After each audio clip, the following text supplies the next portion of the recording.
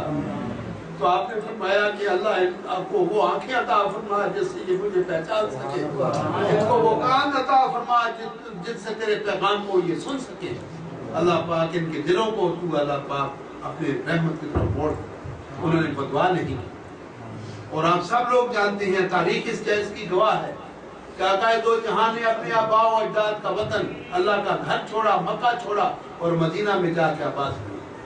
پھر کچھ عرصہ کے بعد مدینہ سے واپس آئے, مکہ فتح ہو, 10,000 کا لشکر لے گیا. آپ نے فرمایا ایک آدمی کہہ رہا تھا کہ اليوم یوم الملحمہ, لحم کہتے ہیں گوشت کو, کہ آج چترے اڑیں گے, تلواریں چلیں گی, خون بہے گا.